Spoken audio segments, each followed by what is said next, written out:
Glória a Deus. Boa tarde, irmãos. Que a paz de Cristo esteja com todos vocês. Vamos fazer o que Deus quer, né? Deixar seguir, fluir conforme a vontade dEle. Amém? Feche seus olhos. Pai querido, o Senhor está no controle de todas as coisas. E nós estamos aqui, meu Deus, simplesmente para te adorar, para louvar e exaltar o teu nome. O nosso coração está livre para fazer aquilo que o Senhor desejar fazer. Hoje é o dia da revelação do Pai para 2023. Hoje é dia, meu Deus, do renovo que descerá sobre nós para o ano que vem. Meu Pai, é o ano, meu Deus, da força e da coragem. E nós recebemos isso antes mesmo das 18, das 19 horas, onde terminará. Pai amado, nós cremos no Teu poder. Então fica à vontade, no nome do Senhor Jesus. Amém? Glória a Deus. Eu gostaria que vocês abrissem a palavra do Senhor em Amós, no capítulo 9, no versículo 11 e 12. Amós, no capítulo 9, no versículo 11 e 12.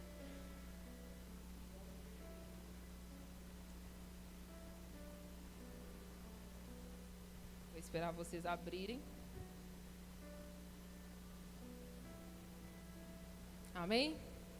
E diz assim no capítulo 11: Naquele dia levantarei a tenda caída de Davi, consertarei os que tiver quebrado, e restaurarei as suas ruínas. Eu o reerguerei, para que seja como era no passado, para que o meu povo conquiste o remanescente de Edom, e todas as nações que me pertencem. Declara o Senhor, que realizará essas coisas. Amém? A mesma coisa está escrito em Atos. Pode se assentar. É só um recado da parte do Senhor, não dá para discorrer muito, mas aquilo que o Senhor colocou no meu coração, eu quero colocar para vocês nesta tarde. Aqui o Deus está falando que Ele vai levantar a tenda de Davi novamente. E eu quero que vocês entendam o que o Senhor colocou no meu coração, que Deus traga a luz e dê discernimento a vocês também. E fale a cada um conforme aquilo que necessita cada um. Por que que o Senhor não falou aqui em Amós, no capítulo 9, que levantaria a tenda de Moisés, o tabernáculo? Ele poderia ter falado aqui, levantarei o tabernáculo de Moisés novamente. Levantarei talvez de Salomão, o templo de Salomão novamente. Ele fala, eu levantarei a tenda de Davi. Se você for pensar, Deus deu a planta para Moisés. Ele poderia ter falado, eu dei a planta perfeita, e eu poderia levantar o tabernáculo de Moisés. Mas nem a planta dele ele vai levantar, ele quer levantar a tenda de Davi. Olha o quão poderoso o Senhor quer nos falar nesta tarde. O tabernáculo de Moisés foi dado por Deus. Cada tábua, cada tecido, cada cor, cada passo naquele tabernáculo foi dado por Deus. Aquele tabernáculo estava tudo organizado, tinha uma ordem divina ali. Era lindo, era perfeito, era organizado, mas Deus não escolheu. O tabernáculo de Moisés, por que Deus não escolheu? Pensa comigo. E vamos colocar nos dias de hoje. O tabernáculo de Moisés, ele foi construído, e ele foi construído para armar e desarmar. O povo se movimentava, ele armava. O povo levantava, ele desarmava. Mas aí Deus, aquele tabernáculo ficava num lugar, ele acabou ficando num lugar na cidade de Siló, e cada um ficava na sua casa. Aquele templo, aquele tabernáculo era esquecido ali, quando tinham que sacrificar pelos seus pecados ou fazer alguma festa. Ele era só visitado por isso. Salomão construiu aquele monumento daquele templo. Veio madeira de todos os lados, madeira fina. veio ouro, foi uma construção monumental. Mas Deus não escolheu a glória, não escolheu o que é bonito, Deus não escolheu o que é perfeito. Ele deu direção para Salomão, mas não escolheu. O templo de Salomão, o Senhor colocou no meu espírito, é a última igreja, Laodiceia. Tem a riqueza, tem a glória, mas não tem presença. Deus colocou no meu coração, vai para Laodiceia. Eles andavam em ruas de mármore, eles tinham os melhores médicos de vista, mas não enxergavam. Eles tinham linho fino, mas estavam usando trapos. Eles estavam cegos e nus. Tinham vestes, mas estavam nus. A igreja dos últimos dias, que é referência para nós, Laodiceia. Hoje, a igreja, não as quatro paredes, mas nós temos riquezas, temos tecnologia, temos informação até o último nível que nós quisermos, temos acesso, mas não tem presença. Não tem presença. Laodiceia era tão rica que a palavra do Senhor fala que eles falavam: nós não precisamos de nada, nós temos tudo. Deus está falando, se hoje eu sair, tirar o meu espírito, tirar a minha presença de muitos lugares e de muitas pessoas, elas nem sentirão falta, porque elas estão cheias de si mesmas. Se a minha presença passar, eles não sentirão falta, porque eles estão cheios, eles estão ricos. Mas compre de mim colírio, compre de mim ouro. O Senhor está falando nesta tarde: o meu povo precisa de colírio divino e de vestes novas.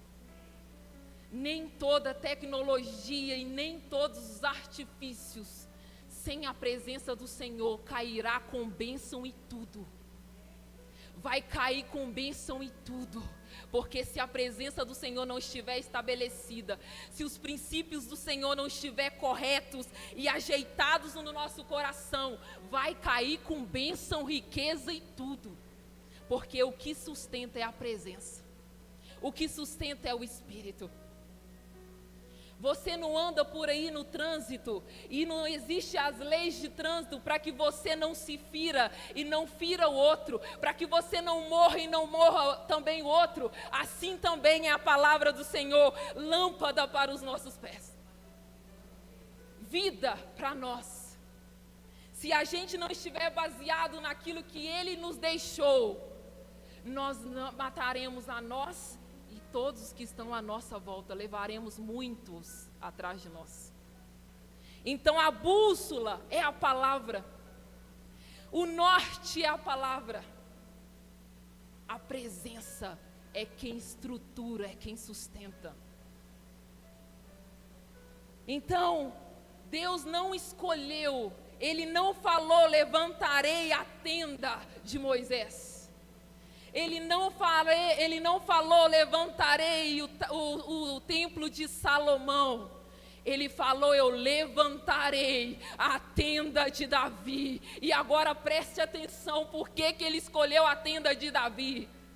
Imagina comigo que o rei Saul passou o seu governo inteiro e não sentiu falta da presença do Senhor. Ele governou com a sua própria glória, ele governou com o seu próprio punho, ele governou para a sua glória e não sentiu falta da presença. Deus está nos chamando a atenção para a presença dEle. Deus está nos chamando para a presença dEle, para ouvir de novo a voz dEle, para endireitar o pé naquilo que Ele está passando, para se movimentar como Ele está se movimentando. Tem pare, tem prossiga, tem siga em frente, tem vire, tem ouça. O Senhor está abrindo um leque de alerta para nós hoje.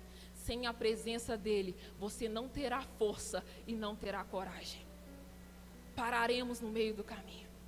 Saul governou o tempo todo e não sentiu falta da arca da aliança. Ele não sentiu falta da presença. E passou o seu reinado sem a presença. E tropeçou e caiu.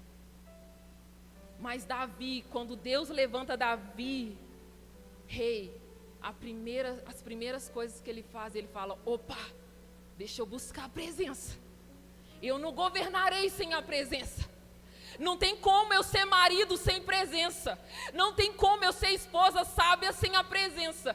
Não tem como eu honrar os meus pais sem a presença. Não tem como eu ser um bom patrão sem a presença. Não adianta construir nada sem a presença. Vai cair tudo. Uma hora vai desmoronar tudo. Inclusive nós que estamos sem a presença. Davi falou: eu vou buscar a presença. Eu vou buscar a arca. E ele foi de primeira, ele foi lá, da primeira vez buscou a presença, buscar a arca. E deu errado, porque ele buscou nas suas próprias imaginações, nos seus próprios pensamentos, do jeito que ele achou que poderia buscar. E do jeito que ele achou que poderia buscar, morreu gente. Pereceram pessoas no caminho. Do jeito que a gente está achando que nós temos que fazer, sem meditar na palavra de dia e de noite, sem não nos encher da presença do Senhor, vai ficar gente pelo caminho, vai morrer gente, vamos ficar frios, vamos ficar como Laodiceia, morno, não é frio nem quente, vamos ficar igual Laodiceia, cegos e nus, se não procurarmos seguir conforme a palavra do Senhor. Não é tempo de brincar mais não, igreja. É tempo de restauração. É tempo de colocar o coração diante do Senhor. É o tempo de gastar a vida diante do Senhor e parar de olhar para dentro de nós e fazer aquilo que nós fomos chamados para fazer. Parar de pedir perdão de ser radical. Parar de pedir perdão porque ora 24 horas. Parar de pedir perdão porque está falando da palavra do Senhor e o que o Senhor está mandando falar. Tem muita gente pedindo perdão por aquilo que o Senhor está mandando falar. É tempo de conserto, é tempo de restauração, é tempo de voltar para o quarto, é tempo de jejuar, de orar, de buscar o Senhor. E que mais do nosso tempo seja para Ele do que para a nossa glória, para o nosso aplauso e para a nossa fama. Seja para Ele. Davi então consertou as suas ideias e foi pedir orientação ao pai de como trazer a presença de novo. Talvez nós tenhamos que parar daqui para frente e perguntar para Deus como nós devemos trazer a presença de volta, Pai. Porque o trem está ruim aqui. Porque faz muito tempo que eu não ouço a tua voz. Porque faz muito tempo, Pai, que eu até entro no quarto, mas nada acontece lá. Está estranho, está esquisito. Tem alguma coisa acontecendo dentro de nós. Está estranho, Pai. Está na hora da gente se incomodar como Davi se incomodou e falar: eu tenho que buscar o Senhor e as orientações deles, porque a minha casa está indo para um destino que eu não quero, porque os meus filhos estão num caminho que eu não desejo, porque o meu casamento, se eu não precisar agora buscar o Senhor, a resposta que eu preciso, a presença que eu preciso, amanhã pode ser que eu não esteja casado, porque eu não segurarei ninguém na força do meu braço. Eu não segurarei ninguém pela minha beleza. Eu não segurarei ninguém pela minha sabedoria. Eu não segurarei nada por conhecimento nenhum que nós temos, somente pela presença. Davi pede instrução ao pai de como trazer a arca novamente à presença do Senhor. E ele faz correto. Mas Davi, para trazer a presença de volta, ele gastou tudo. Ele gastou tudo. A cada 6 passos que Davi dava, imagina 1, 2, 3, 4, 5, 6. Ele parava tudo e começava um sacrifício. 18 quilômetros da onde a arca estava, mais ou menos, que os estudiosos falam, até chegar a Jerusalém. 18 quilômetros. Poderiam gastar aí um dia e meio, eu não tenho muita noção. Ele gastou meses. Ele gastou tudo que ele tinha. Mas ele trouxe a presença de volta.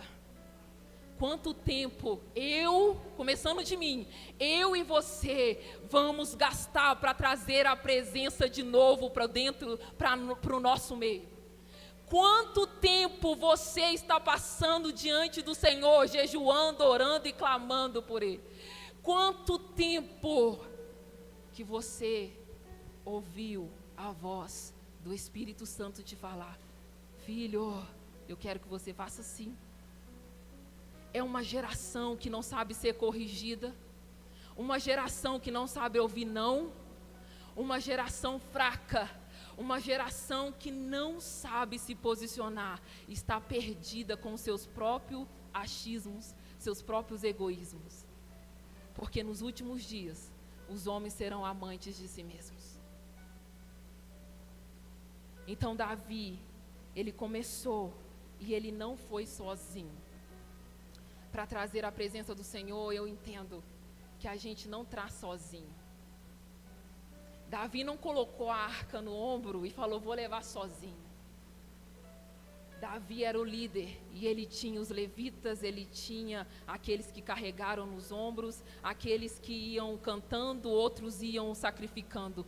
Assim é a SEAP, ninguém leva a presença sozinho, nós chamamos a presença juntos. Nós trazemos a presença juntos. É uma unidade. É um corpo só que Jesus falou. Deus os abençoa. Eles são um corpo. E é um cabeça, Jesus Cristo. Não existe corpo andando por aí sem cabeça. Um corpo, uma igreja, uma língua, um espírito, um propósito e um chamado. Deus nos trouxe até aqui com dons e talentos que a pastora Geisa acabou de falar. E o meu talento completa o seu, que o seu completa o meu, que traz avivamento para você, que traz avivamento para mim, que modifica a sua vida, que modifica a minha. É não é muitos, é uma igreja.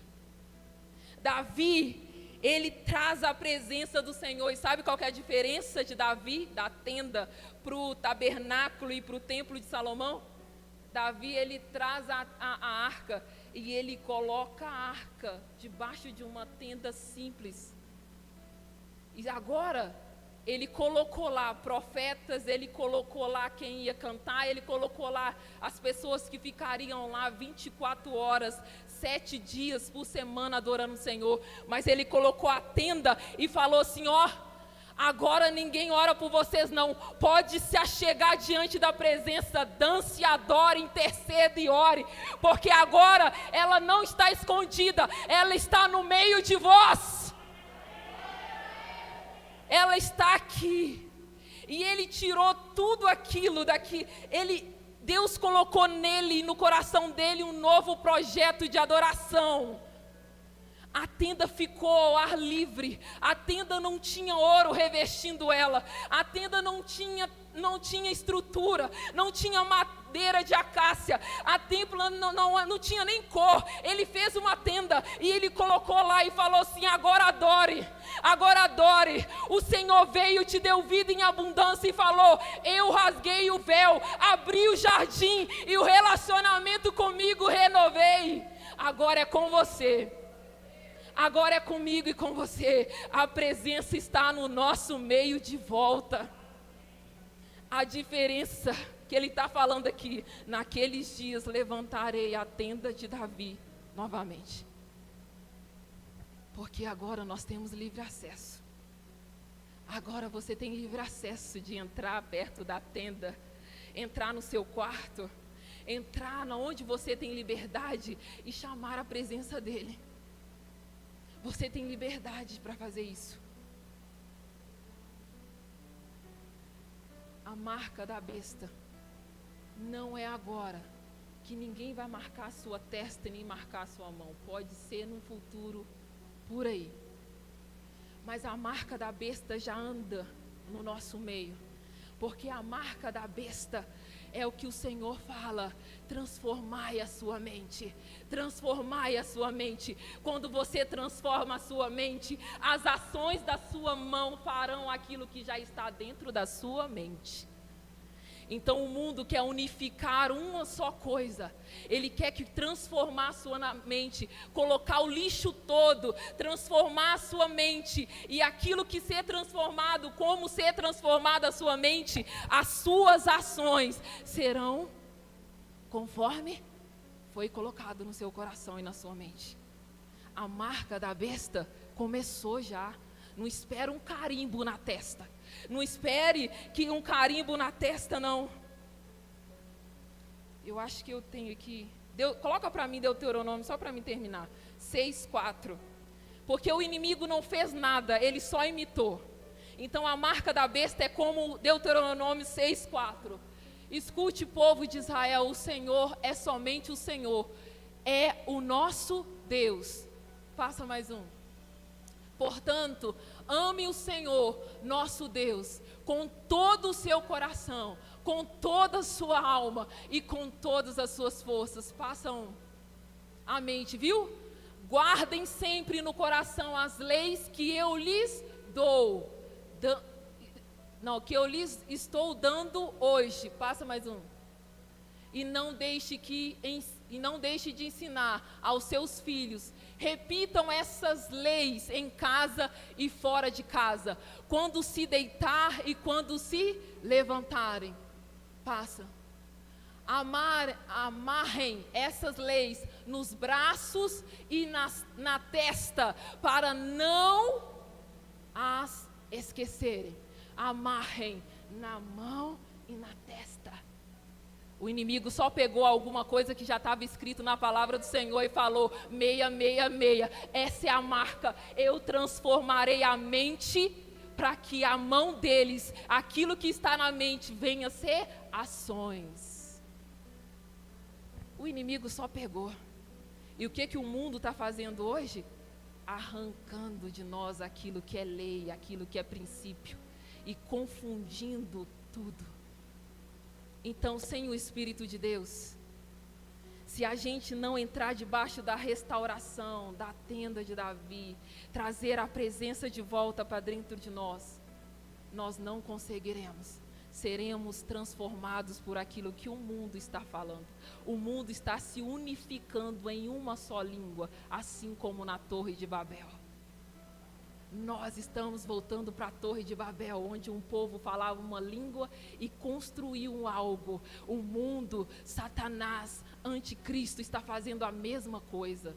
Mas depende de quanto você tem da presença, para que a sua mente não seja transformada e para que as suas ações sejam aquela que está no coração de Deus. Amém? Eu gostaria que vocês se colocassem de pé. Tu és santo e poderoso. Feche os seus olhos. Tu és santo e poderoso, Pai. Oh, Jesus. Quanto nós estamos dispostos para trazer a presença de novo? Quanto tempo você está disposto em 2023 em gastar a sua vida para a presença permanecer? Para ser restaurado? Para andar como uma igreja? Com um propósito, com um Senhor e Salvador. Como nos tempos passados.